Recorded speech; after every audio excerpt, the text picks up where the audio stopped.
Capítulo 413. Dentro da Delegacia de Polícia de Raiz, responsável pela rua Minsk e arredores. Klein apertou a mão do policial que o escoltou para fora. Esta carta ameaçadora deve ter algo a ver com os assassinatos em série anteriores. O organizador da equipe de detetives, o grande detetive, Sr. Isengard Stanton, já foi atacado esta tarde. Por favor, leve isso a sério. O policial recolheu a mão e disse: "Não se preocupe, Sr. Moriarty. Definitivamente, não vamos ignorar sua sugestão e vamos denunciá-la imediatamente aos superiores." "Muito obrigado." Klein pôs o chapéu e saiu pela porta. Após ver as duas cartas ameaçadoras e a provocação do suposto dono do cachorro diabólico, Klein não hesitou em levar as provas à delegacia mais próxima para denunciar o caso. Ele secretamente esperava que o assunto fosse transferido para os punidores mandatários ou para a mente coletiva da maquinaria o mais rápido possível para que ele pudesse ser colocado sob a proteção dos Beyonders oficiais. Embora não tivesse mais motivos para manter sua identidade de detetive, sendo plenamente capaz de desistir de sua residência na rua Minsk e mudar para outra residência e identidade, ele suspeitava que esse poderia ser o objetivo do autor daquela ameaça-carta. Usando o medo de que os Beyonders sem registro fossem expostos, o perpetrador o estava forçando a fugir na calada da noite. Então, durante esse processo, ele poderia aproveitar a oportunidade para lançar um ataque. "Na verdade, é um momento bastante adequado para me atacar enquanto eu estava indo para a delegacia de polícia para relatar o incidente. E também quando eu estava em casa. Aquele sujeito tem outros planos." Confuso e cauteloso, Klein voltou para a rua Minsk.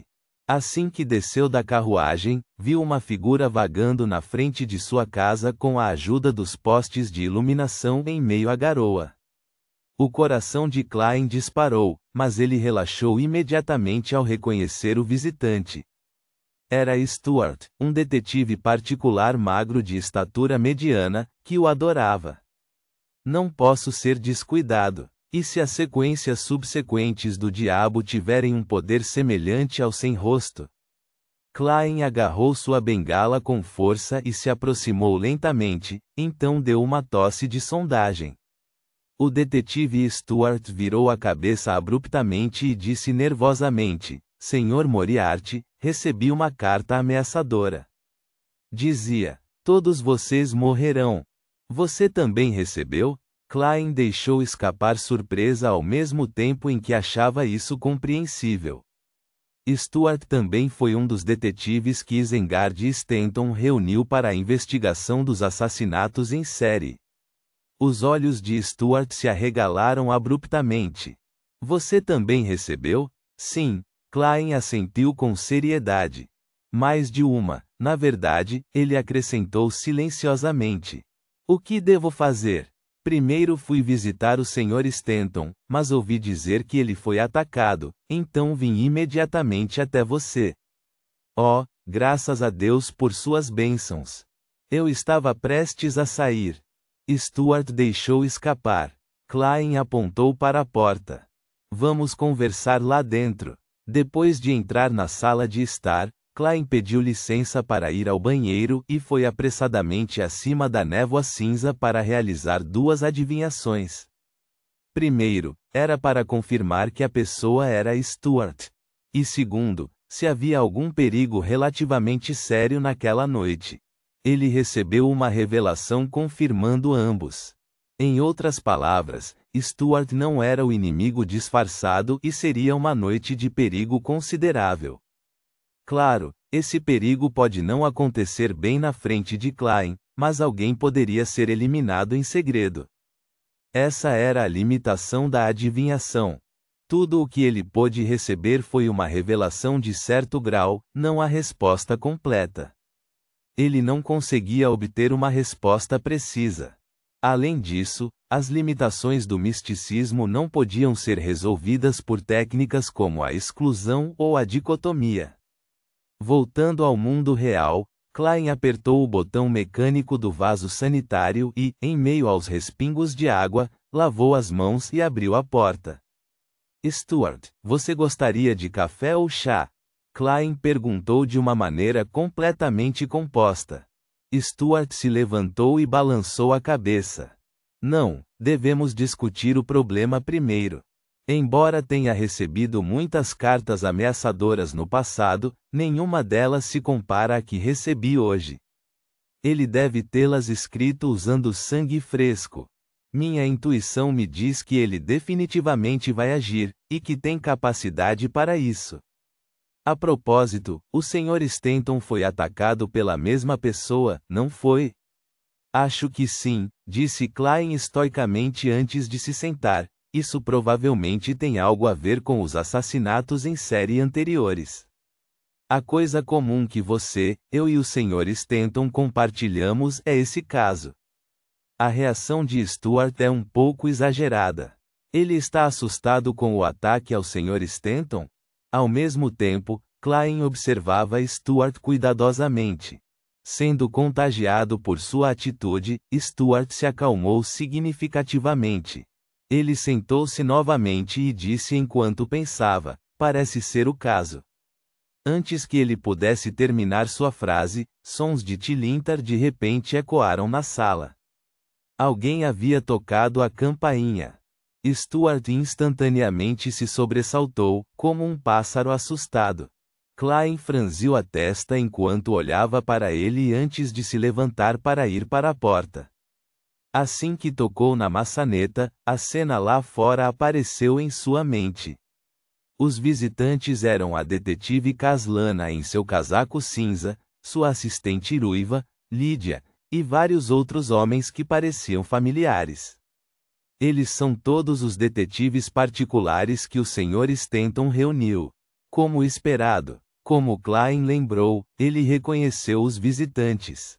Ele abriu a porta e deu 2 passos para trás. Com sobrancelhas espessas e bochechas ligeiramente caídas, Caslana olhou para Klein e Stuart que estava atrás dele. Sem trocar gentilezas, ela disse sem rodeios, todos nós recebemos a mesma carta ameaçadora, então acredito que vocês também, certo? Sim, Klein respondeu solenemente. Caslana não se esquivou de exalar uma lufada de névoa branca. Fomos todos reunidos pelo Sr. Stanton para participar da investigação dos assassinatos em série.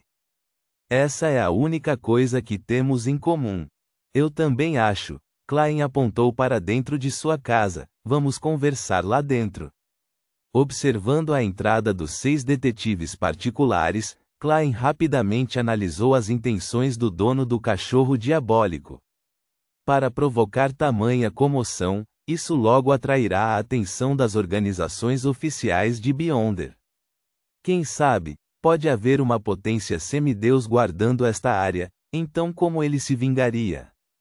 Ele está apenas sendo provocador, fazendo com que os militares e os Beyonders das 3 igrejas enviem pessoas para proteger todos esses detetives particulares. Com os Beyonders oficiais não ousando ser negligentes, isso espalhará o pessoal e os exaurirá, fazendo-os correr. Tudo isso para se vingar do principal alvo do ataque daquela vez? No processo, ele pode até ter a chance de matar alguns dos Beyonders oficiais. Quanto aos detetives particulares, ele só agirá muito mais tarde, quando a cautela deles diminuir. Claro, se sondas como essa derem uma abertura, então ele definitivamente não deixaria passar. Para os demônios que podem sentir o perigo antes do tempo, este é um método que joga com seus pontos fortes. No entanto, as 3 igrejas, juntamente com os militares e a família real, possuem muitos especialistas e artefatos selados. Eles não têm falta de semideuses ou artefatos selados de grau 0 e grau 1. O dono do cachorro diabólico está tão certo de que não há poderes ou itens que possam restringir sua força. Não, ele definitivamente não ousaria. Os oficiais, especialmente os falcões noturnos, punidores mandatários e mente coletiva da maquinaria, tem lutado contra diabos por quem sabe quantos anos. Na quarta época, mesmo na mais antiga terceira época, não faltaram feitos semelhantes. O dono do cachorro diabólico é no máximo um sequência 5. Se qualquer coisa der errado, ele pode ser dilacerado por um semideus ou um terrível artefato selado. Por que ele ainda ousaria fazer tais tentativas? Ou pode-se dizer que ele está simplesmente brincando com os oficiais e que não agiria, fazendo isso uma e outra vez? Sim, há outra possibilidade. Usando a carta ameaçadora, ele consegue reunir mais da metade dos alvos. Em seguida, usando o contrapeso das organizações oficiais de Beyonders e as tendências processuais e burocráticas, criar um atraso de tempo. O ataque ao Sr. Isengard Stanton deve ter sido entregue à mente coletiva da maquinaria, que está encarregada dos assuntos sobrenaturais no burgo Houston, mas os que mataram o cachorro diabólico eram principalmente os falcões noturnos. As duas organizações definitivamente não se comunicam muito em detalhes. Bem, também pode ser atribuído com base na fé do Sr. Stanton. Em qual divindade ele acredita? Eu não sei, nem posso dizer. Resumindo, com tantos investigadores particulares morando em distritos diferentes e com credos diferentes, a divisão de jurisdição é um assunto problemático e operações conjuntas não são tão fáceis de conseguir. Neste momento, os que nos protegem devem ser apenas 2 ou 3 grupos de Beyonders oficiais. No máximo, eles estariam no nível de diáconos e não usariam artefatos selados que são muito poderosos ou perigosos. Mesmo um Beyonder semideus de alta sequência não direcionaria seu olhar para nós tão rapidamente. Isso daria uma chance ao dono do cachorro diabólico.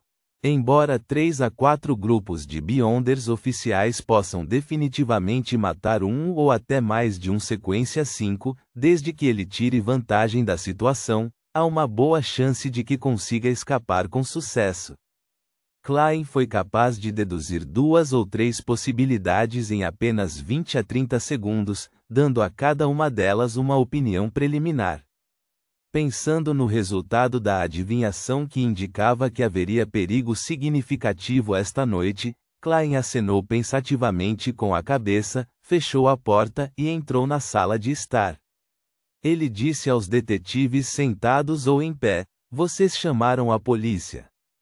A quase metade das pessoas, que estavam reunidas naquela época, reunidas aqui, ele examinou os detetives e murmurou interiormente. Representando o resto, Caslana respondeu: "Alguns chamaram a polícia, enquanto outros tentaram encontrar o Sr. Stanton ou amigos familiares. Por fim, todos nós nos reunimos e conversamos sobre a visita a você, o grande detetive." Klein gentilmente acenou com a cabeça e disse deliberadamente: "Pessoal, não fiquem muito nervosos. A pessoa que enviou a carta deveria estar tentando se vingar daquele assassinato em série frustrado, mas é uma pessoa só, com no máximo 1 ou 2 companheiros. Quanto a nós, temos um total de 8 detetives, todos hábeis em combate e tiro, então por que deveríamos ter medo dele? Além disso, não éramos os únicos reunidos pelo Sr. Stanton, e deve ser o mesmo para aqueles que receberam as cartas ameaçadoras. Eles simplesmente não acabaram vendo vocês ou vindo me visitar." Ao ouvir suas palavras, Caslana e sua assistente, Lydia, revelaram expressões duvidosas, como se não tivessem certeza de algo.